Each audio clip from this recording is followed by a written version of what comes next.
I'm Tucker Rodkey. I'm the Executive Director of Painting Freedom Ministries. So Painting Freedom Ministries is a Christian arts nonprofit, and there's a couple different pieces to what we do. The first is that I travel the country as a painter and a preacher. So I travel to churches, conferences, schools, music festivals, all sorts of stuff. Do speed painting, spoken word, just communicating the gospel to people. But then we also want to focus on how are we impacting our local community here in Chester. So we run after-school art programs. Legacy Arts Club is a middle school art program that we run. And then there's Studio Arts Club, which is an advanced accelerated course for high schoolers and advanced middle schoolers where we focus on specific mediums and different things like that. So really it's about pouring into the community, into the next generation, and helping them achieve their dreams and their ambitions as artists. What made me want to start my own business? Well, as a nonprofit, it's a little bit different than wanting to start a business. Really the goal is impact. Our goal is to impact our community and impact this world in a positive way. So growing up, I was always inspired to reach my community, serve the people around me, and help them to live the best way possible. And there's a lot of different things that influence that. I'm sure I'll talk about that later. But really it comes down to how are we making this community and this world a better place? And I believe that happens through encountering the person of Jesus Christ through the gospel, because it can change anyone's life. So all I thought was, all right, I've got art and I can talk and I can organize. And those are three things that I can do. So if I can utilize those three things to bring about change around me, then I want to do that. So that kind of led into creating an arts ministry, as it were. So what was the process like to turn my passion into a business? This is a very long story, so I will do the condensed version of it. Really, the story starts back in 2014 when I dropped out of college to live out of my car doing street art all along the east coast of the US and using that to tell people about the gospel. So that's really where the story started, but where Painting Freedom kind of picks up and where we officially became a nonprofit was in 2017, gathering our board of directors and putting together a team of people who were, passionate about reaching people with art. So I got together our team and we started developing these just creative ideas of doing massive speed paintings. Like we did a 12-foot speed painting that took 6 minutes, that kind of stuff. And as doors started to open for us, it was just walking through each of those doors as they came about. And just being faithful to really pour ourselves into those things. So really it came down to putting a team together, going through that creative process with a lot of people, creating really amazing performance pieces, and then utilizing that same team to launch our programs here in Chester. So really that process of going from a passion to a ministry nonprofit happened through collaboration with others, through team building, and really just walking through open doors as they were made available to us. What challenges did I have to overcome at the beginning of the journey? Being broke. That would probably be number one as far as challenges that you have to face. Starting off, I was 21, 22 years old. Had recently lost my job when I felt the call to start this ministry in my life. And I really didn't have much to work with. All I had was my artistic skills, and that was about it. And so bringing together a group of people that bought into the vision of what we were doing, that was really the key thing that had to happen in order to overcome that obstacle.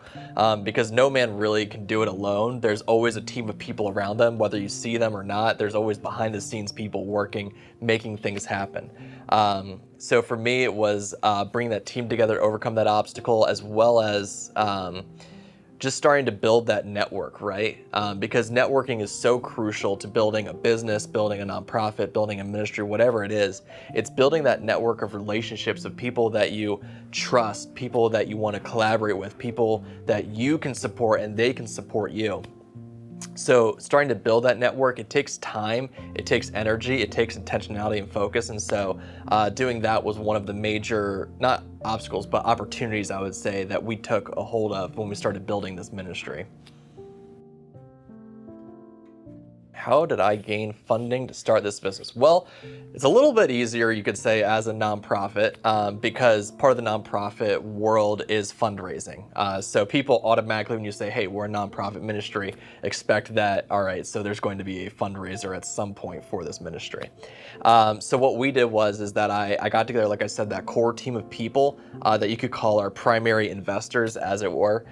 So they donated a bunch to get us off the ground. Then we started having small group fundraisers, like at cafes and things like that, where we would have performance pieces that we did and people would donate. Then that grew to larger banquets and different events. And now what we do is every year we host something called the annual art auction and fundraiser gala. So we bring about 80 to 90 art pieces into a space. We have about 150 to hopefully this year around 170 people will attend that we auction off a ton of artwork and use that to raise funds for our Legacy Arts Club programs as well as the ministry that we do nationwide. How do I balance work and my personal life? This has been a question that I've asked a lot of people, a lot of mentors in my life. A lot of people have asked me this. It's a common question anytime you're an entrepreneur in any way, whether it's nonprofit world or business. And really for me, it's not so much about balance as it is about being faithful. That's really the key word for me when it comes to work-life balance. Wherever you're at, whatever you need to focus on at that time, be faithful to it. So while I'm at work, I'm very faithful to focus on my work. I'm very faithful not to be distracted by things that are happening at home. And the same thing happens when I go home. I'm faithful to be focused on my wife and our home and our family and things like that. And sometimes things require more attention than others. Like if there is a crisis or an emergency at work, I need to spend a little bit more time over there. And then later, if like something's happening where there's stuff at home, making sure I readjust my focus and kind of go back and forth and being faithful to those things as it's needed. Because obviously life changes, work situation changes. And I've always said, I can do anything for a season, and it's just making sure that you're not too focused or unfaithful to one area for too long of a season.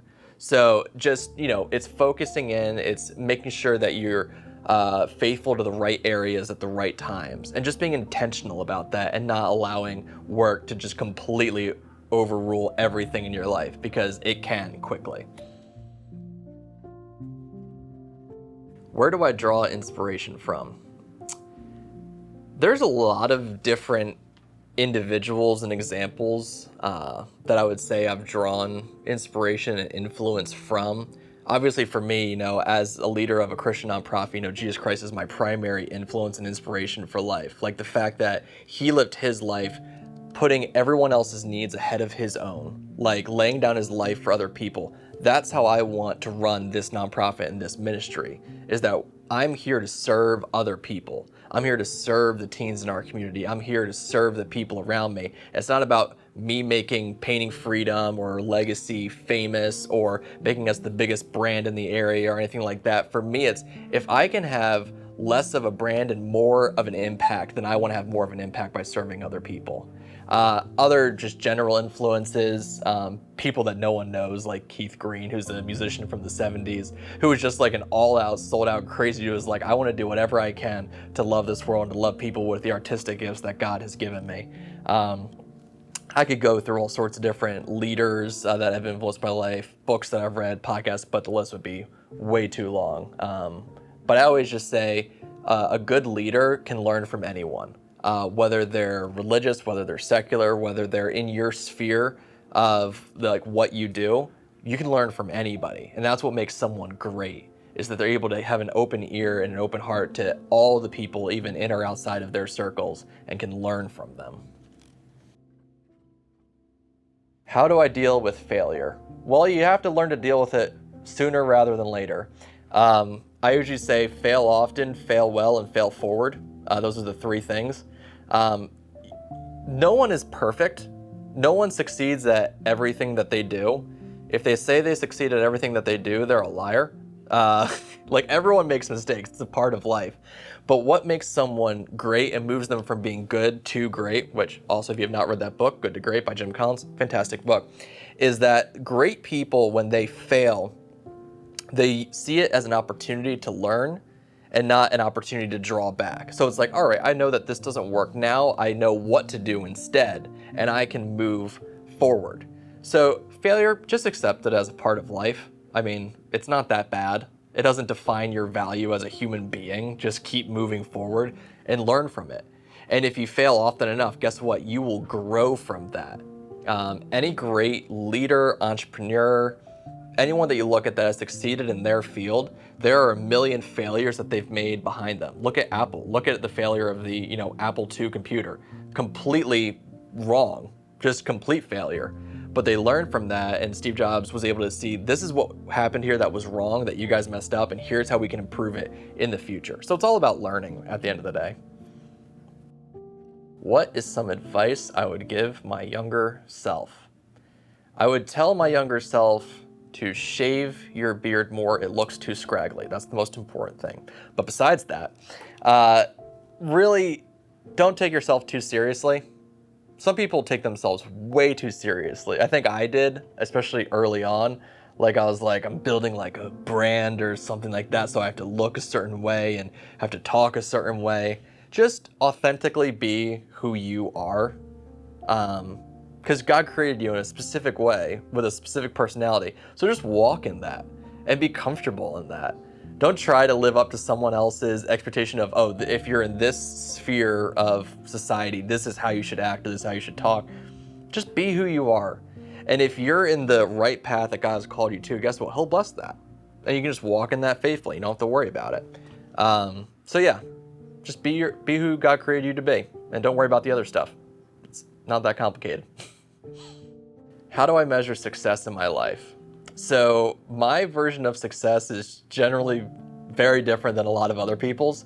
Like I mentioned earlier, I'm not about how profitable I can make painting freedom. Like profits are good. Like the goal of a nonprofit is not to not make a profit. Our goal is impact. I measure success by how many people are we able to effectively impact, not just numbers on a sheet, but the people that I know by name that are having like an amazing time at art club, that are growing in their skills, that are building friendships, that are building character. If I see impact happening in the life of an individual, that is a success in my mind. So I look at the breadth of impact versus how profitable am I, how well known am I. Like if, I go to my grave and nobody knows who Tucker Rodkey was, but there are 1,000, 100,000, 1,000,000 people who can say, that guy had an art program that I got to be a part of and that changed my life. Guess what? That's a win for me. That's success in my eyes. Because it's hard to even measure how far an impact like that can go in the life of a teenager or an adult. So that's kind of how I would judge and measure these things. What are some other talents I possess or hobbies I like to do? It's a great question. I'm starting to run out of time for other hobbies and things like that. Apparently, as you get older, you just run out of time to do things. Really for me, like as much as it seems like all I do is creative art stuff, I actually do a lot less creating for myself than you would think. So one of my favorite things to do is I love doing illustration work. So like children's storybook illustrations, poem illustrations, things like that. It's just something I love to do, and I love to create those things, but I very rarely have the time and energy to do it. So while it might seem like all I do is create and draw and paint and do all these things, I actually have very little time to do the things that I like to do, like those little illustrations and stuff like that. So that's something I love. I love just spending time with family and playing board games and doing lame stuff like that, because it's a lot less hectic than all the other stuff that happens in my life and in my work field. So I just like to chill out a little bit and just go canoeing sometimes. What was one of the biggest hurdles on my journey and how did I overcome it? So this may seem peculiar, maybe not, and hopefully I can phrase this in the correct way. So as I travel and I speak and I paint and stuff like that, it's very easy to be a part of that culture because I grew up in the church, grew up in ministry world. That's kind of where I've been most of my life. And so I'm able to relate more easily to people and engage with people in just a very simple way. when we were starting to launch programs in Chester, right, there can very easily be a cultural disconnect between someone like myself with, my skin color and my cultural experience versus the people that I'm living with and in community with and serving and what have you. And it's very easy for there to be a divide there or an obstacle or a hindrance. And some people might say, well, okay, so how do you overcome that? And I realize it's not something that you overcome so much as you just love through. Because here's the thing, when we love one another, whether you're, black, white, Latino, whatever it is that when we love each other, we're able to come together as a community. The reason that I have the relationships that I do with people in the city is because I love every single person that I come in contact with. Like, I want them to know that I love them, that God loves them, that God has a plan for their life, and they love me in return. And because of that, there aren't really these obstacles that society likes to put up, right? That we're able to come together, and love, you could say, breaks down those barriers, but it almost makes them seem superfluous. Like, why would we have an obstacle here? Why would we have a barrier here when we love each other and when we're doing things in community? So I can be here at the Cat Center and work with, Tara, or with, Corey at Making a Change Group, or all these different local community members, because we all love one another. We want the best for our community because we love our community.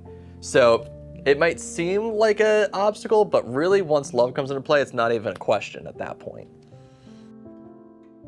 So right now, the biggest project that we're working on, number one, is we're doing a mural installation later this spring once it stops raining and warms up.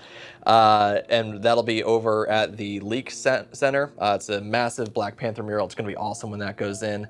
And then we're launching an elementary school program next month in partnership with Eddie Graham over at Broken Crayon Still Color. So that will be for elementary schoolers, 2nd through 5th grade. So we encourage people to sign up for that on the website, legacyartschester.com. But once we get that going, we'll have programming for 2nd through 12th graders. So anyone that wants to grow in their artistic skill, wants to grow in community with other artists and just have fun and grow in these different ways, we encourage you to sign up for those programs. How can you learn more about us and our business? So the easiest way to get plugged into what we're doing, if you want to know more about the travel ministry side of what we do, paintingfreedom.com. All of our information is on there. You can see what's happening, as well as on Facebook, Painting Freedom, Instagram, all that stuff. It's the same handle for everything. It's just Painting Freedom. And then for legacy arts stuff, legacyartschester.com has all the information about all of our programs, the different things that we're doing. If you want to see clips and videos and pictures of what's happening, you can always follow our Facebook page, Legacy Arts Chester, or the same name, same handle for our Instagram account. These are just simple ways to follow what we're doing, support what we're doing, or get teens that you know or your own teens involved in our programs, because we definitely want to continue to influence, impact, and pour into the youth in our community, because they are literally the future of our city. What is my favorite quote? This was the toughest question that was given ahead of time, and I still don't entirely know. There's so many good ones, and I think Tara probably stole mine earlier. But one of my favorite quotes is, if you want to go fast, go alone. If you want to go far, go together. The idea of that we as a community, you can be like the lone wolf, making your own path, blazing your own trail, and you'll go really fast. But a lot of people will just get burned in that process, and they get burnt out in that process. If you want to build long-term change and long-term impact, you got to do it together as a community, as a group of people with a singular focus, a singular mission, looking at how can we love and support and impact our community here in Chester. And so I always believe that if you want to go far, go together. Don't lone wolf it. Make it happen as a group. And just anyone watching this, I encourage you, if you're in the entrepreneurial world, there's ups and downs, there's obstacles, there's things that happen like global pandemics that really throw you off. But don't grow discouraged in those things and in those moments. Everyone has highs and lows. Keep pressing forward in what you're passionate about, because your passion can change communities and can change countries and the world, really. So just lean into it, go all in, and guess what? If you mess up, if you make a mistake, fail often, fail well, and fail forward, all right? Just keep making it happen. because the world desperately needs you to be focused on what you're passionate about. So keep giving it your all, and I'm behind you if I don't know you, but I'm behind you, and the rest of us, all the rest of us entrepreneurs, we're all cheering you on wherever you're at.